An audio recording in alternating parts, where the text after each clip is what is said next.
আসসালামু আলাইকুম। আশা করি ভালো আছেন, আমিও ভালো আছি। তো আমার পাশে দেখতে পাচ্ছেন আমার এটা কিন্তু ব্ল্যাক বেঙ্গল। অনেকেই বলছিলেন ভাই কালো রঙের ব্ল্যাক বেঙ্গল কালোই হয় না ভাই, আসলে ব্ল্যাক বেঙ্গল অন্য রঙেরও হয়। তার গঠন, তার চাহনি, তার খাওয়া দাওয়ার স্টাইল সব কিছু কিন্তু ব্ল্যাক বেঙ্গলের মতোই। যাই হোক, ব্ল্যাক বেঙ্গলের যেসব বৈশিষ্ট্য আছে তার মধ্যে সবই আছে এই ছাগলের মধ্যে। তো এখন আমি মেইন কথায় আসি। তার পাশে দেখতে পাচ্ছেন এটা আরেকটা ছাগল আছে এখানে। এই ছাগলটার বয়স হতে প্রায় 9 মাসের মতো, এখনও কিন্তু হিটে আসে নাই। এটা কিন্তু ক্রোস একটা ছাগল, কান দেখতে পাচ্ছেন, ক্রোস একটা ছাগল। তো ভিউয়ার্স, যেই বিষয়টা হচ্ছে গুরুত্বপূর্ণ তা হচ্ছে কি জানেন, আমি এই ছাগলকে বীজ দিছি, তার কিন্তু পেটে বাচ্চা আছে। বাচ্চা এখন নড়া দেখা যায় আর কি, নড়ে একটু, প্রায় 4 মাস হয়ে যাচ্ছে। তো যেটা আমি গুরুত্বপূর্ণ বিষয় নিয়ে কথা বলবো তা হচ্ছে পিপিআর রোগের ক্ষেত্রে।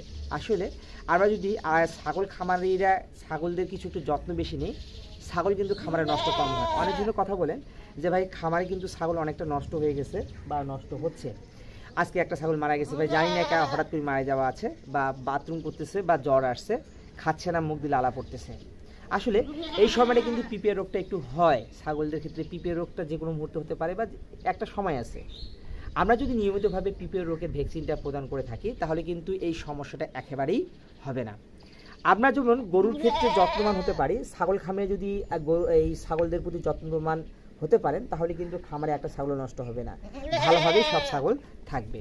তো নিয়মিতভাবে অবশ্যই আপনারা যেটা করবেন তা হচ্ছে পিপিআর রোগের ভ্যাকসিন দেওয়ার চেষ্টা করবেন।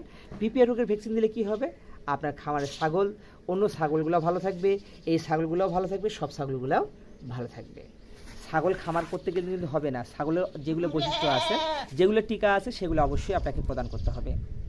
যদি আপনারা ভিডিওটি দেখে থাকেন স্টাইল টিসমাই চ্যানেলে, অবশ্যই আপনারা আমাকে নক করবেন যে ভাই ছাগলের কি কি টিকা দেওয়া যায় সেই সম্পর্কে যদি কমেন্ট করে থাকেন, আমি অবশ্যই ভিডিও নিয়ে আসবো। ততক্ষণে ভালো থাকবেন, সুস্থ থাকবেন। আর ভিডিওটি ভালো লাগলে থাকলে সাবস্ক্রাইব করে কমেন্টে জানিয়ে দিবেন।